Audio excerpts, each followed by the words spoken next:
నమస్తే. మనతో పాటు కాంగ్రెస్ పార్టీ సనత్ నగర్ ఇన్ఛార్జ్ మరియు టీపీసీసీ వైస్ ప్రెసిడెంట్ కోట నీలిమ గారు ఉన్నారు. మేము జాతీయ గ్రామీణ ఉపాధి హామీ పథకం పేరు మార్చుతూ జీరామ్జీ అనే బిల్లును చేపట్టారు. సో దీనిపైన ఏం చెప్తారు దీని గురించి? నేను ఇందాక కూడా చెప్పాను, మా Secunderabad TCC president Deepak John garu కూడా ఇందాక చెప్పారు. ఇది ఒక పేరు మార్పు కాదు, ఇది ఒక ఐడియాలజీ, ఒక థింకింగ్, వే ఆఫ్ థింకింగ్ అంటారు చూడండి, ఒక ఆలోచన మార్పు. ఏంటంటే ఒక గాంధీ గారి పార్టీ, ఒక గాడ్సే పార్టీ, దీనిలో మధ్యలో ఉన్న డిఫరెన్స్. కాంగ్రెస్ పార్టీ హక్కుల కోసం పోరాడింది. ఫస్ట్ ఓటు హక్కు నుంచి మొదలుపెట్టి మొన్న రైట్ టు ఇన్ఫర్మేషన్ హక్కు, అలాగే ఈ ఉపాధి హామీ, అలాగే ఫారెస్ట్ అడవిలో ఉంటున్న మన సోదరుల హక్కు, అలాగే ల్యాండ్ ఎక్విజిషన్, ఎప్పుడైనా ల్యాండ్ ఎక్వైర్ అయినప్పుడు వాళ్ళ హక్కు. ఈ రిఫార్మ్స్ అన్ని హక్కులన్నీ తీసుకొచ్చింది ప్రభుత్వం, కాంగ్రెస్ ప్రభుత్వం.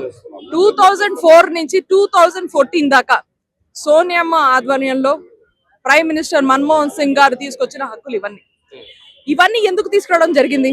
ఎందుకంటే మనం స్వాతంత్రం కోసం పోరాటం చేసినప్పుడు సామాన్య జనులకి హక్కు రావాలి, వాళ్ళది దేశం ఇది అని, వాళ్ళ కోసం, వాళ్ళ హక్కుల కోసమే కదా మనం స్వాతంత్రం తీసుకొచ్చింది, రాజ్యాంగం తీసుకొచ్చింది. కాబట్టి ఆ ఆలోచన ముందుకు తీసుకెళ్తూ మహాత్మా గాంధీ గారిని స్ఫూర్తిగా తీసుకుని ఈ హక్కుల్ని తీసుకురావడం జరిగింది. దాంట్లో ఈ ఉపాధి హక్కు ఒకటి. ఈ రోజున మార్పు ఉత్త పేరు మార్పు కాదు, ఇది ఆలోచన చేయాల్సిన అవసరం ఉంది, గమనించాల్సిన అవసరం ఉంది. ఇదొక పేరు మార్పు కాదు, ఇది మొత్తం ఆ ఆలోచనని మార్చడం. అంటే ఇప్పుడు బీద జనులకి, సామాన్య జనులకి హక్కులు లేకపోతే మీరే ఆలోచించాలి, మరి ఎవరికి హక్కులు ఉంటాయి? బాగా డబ్బున్న వారికి, బిజినెస్ పీపుల్ కి, అంబానీ అడానీ లాంటి వాళ్ళకి హక్కులు మిగిలిపోతాయి, అంతే కదా. ఇప్పుడు హక్కు లేని ప్రజానీకం, మాటలు కూడా మాట్లాడలేని ప్రజానీకం, కనిపించని వినిపించని ప్రజానీకం ఎక్కడ పోవాలి? బీజేపీ సర్కారు ప్రయత్నం ఏంటంటే మళ్ళీ బ్రిటిష్ రాజ్ తీసుకురావాలని, మళ్ళీ ఇంగ్లీష్ వాళ్ళ పాలన తీసుకురావాలని, వాళ్ళ బానిసలు చెయ్యాలి ప్రజల్ని. ప్రజలకు హక్కులు లేకుండా, ఒక్క హక్కు కూడా లేకుండా చేయాలి. ఓటు హక్కు ఉండే, ఓటు చోరీతో ఆ హక్కు కూడా పోయింది. ఓటు వేయొచ్చు, మీరు వేసిన చోట ఓటు పోదు, ఓటు హక్కు కూడా తీసేసుకున్నారు. ఎన్ని హక్కులు ఉన్న హక్కులన్నీ తీసేసుకుని ఇప్పుడు ఉపాధి కూడా లేకుండా పోయింది. 100 రోజుల పని దినాలను 125 రోజులకు పెంచిందని చెప్పేసి ఎలా 60 రోజులైతే దాంట్లో హార్వెస్ట్ టైంలో ఉపాధియే లేదు. వాళ్ళ బిల్లులోనే రాసుంది, వాళ్ళ బిల్లులు తీసుకొచ్చిన బిల్లులోనే రాసుంది ఇన్ని రోజులు మీకు ఉపాధి ఉండదు అని. ప్రభుత్వమే బిల్లులో పెట్టినప్పుడు, రెండోది ఓ హక్కుకి, ఒక స్కీమ్ కి, ఒక గవర్నమెంట్ పథకానికి డిఫరెన్స్ ఉంటుంది.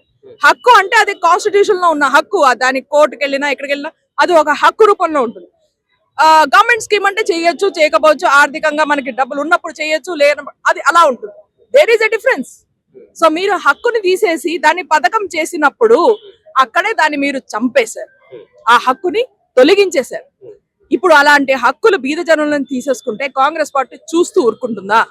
ఇది కుదరదు. అందుకనే ఈ ఫైట్ ప్రతి వీధికి, ప్రతి ఇంటికి తీసుకెళ్తున్నాం. కాంగ్రెస్ పార్టీ ఇక్కడ సనత్ నగర్ లోనే కాదు, సికింద్రాబాద్ డిస్ట్రిక్ట్ లో దీపక్ జాన్ గారి ఆధ్వర్యంలో మొత్తం అన్ని కాన్స్టిట్యుయెన్సీస్ లో వెళ్ళింది, ఇంకా ముందర కూడా సాగబోతోంది. అలాగే మొత్తం దేశంలో ప్రతి స్టేట్ లో మీరు ఏ రకమైన ఉద్యమం ఇక్కడ చూస్తున్నారో ప్రతి స్టేట్ లో జరుగుతోంది. ఏఐసిసి మా సోనియమ్మ ఆదేశాల మేరకు, అలాగే కాంగ్రెస్ ప్రెసిడెంట్ మల్లికార్జున్ ఖర్గే గారు, ఇక్కడ ఏఐసిసి ఇన్ఛార్జ్ మీనాక్షి నటరాజన్ గారు, అలాగే రాహుల్ గాంధీ గారు, ప్రియాంక గాంధీ గారు, అందరూ ఈ ఆందోళన లీడ్ చేస్తున్నారు. మేము ఫాలో చేస్తున్నాం. Christian minority corporation chairman Deepak John garu ఉన్నారు. ఇదే విషయంపై అడిగి తెలుసుకునే ప్రయత్నం చేద్దాం. ఏం చెప్తారు సార్ జీరామ్జీ బిల్లుకు సంబంధించి? ఇప్పుడు ఏదైతే విబి రామ్జీ చట్టం ఏదైతే బీజేపీ ప్రభుత్వం తీసుకురావడం జరిగిందో అది ప్రజల హక్కుల్ని కాలరాసి హక్కులు లేకుండా చేసే ఒక కార్యక్రమము. నీలిమ కోట గారు కూడా చెప్పడం జరిగింది. ఏదైతే మహాత్మా గాంధీ పేరు కూడా తీసేయడం జరిగిందో ఇది వారిని ఆలోచనని చంపే ఒక కార్యక్రమము. మహాత్మా గాంధీ గారు ఏదైతే కలలు కన్నారో గ్రామ స్వరాజ్ అని, ఆ ఒక ఆలోచనలని చంపే ఒక కార్యక్రమం ఇది. ముందు ఏదైతే 2005లో మన్మోహన్ సింగ్ గారు ఏదైతే ప్రైమ్ మినిస్టర్ గా ఉన్నప్పుడు గ్రామీణ ఉపాధి హామీ పథకం తీసుకురావడం జరిగిందో అందులో గ్రామ సభలు పెట్టేసి ఆ గ్రామ సభలో తీర్మానాలు చేసేసి ఆ గ్రామంలో ఏ పని చేయాలనేది గ్రామ సభ తీర్మానం ద్వారా జరిగేది. ఇది గ్రామ స్వరాజ్యము అంటే మాకు ఏ పనులు కావాలా, మాకు ఏ ఆస్తులు కావాలా మా ఒక గ్రామంలో అని నిర్ణయించుకొని ఆ గ్రామాల్లో గ్రామ సభ తీర్మానం పెట్టుకొని ఆ ఒక గ్రామానికి సంబంధించిన సంపద సృష్టించే ఒక కార్యక్రమము Mahatma Gandhi national rural employment guarantee act. ఇప్పుడున్న పరిస్థితులలో ఆ గ్రామాలలో ఏం పని జరగాల, ఏ గ్రామంలో ఏ పని జరగాల, ఎంత పని జరగాల అనేది కేంద్ర ప్రభుత్వము మోడీ గారి ప్రభుత్వం నిర్ణయిస్తుంది. దాంతో పాటు కాంట్రాక్టర్లు నిర్ణయిస్తుంది. సో ఇందులో మొత్తం గ్రామ స్వరాజ్యంనే చంపేసే ఒక కార్యక్రమం చేపట్టారు.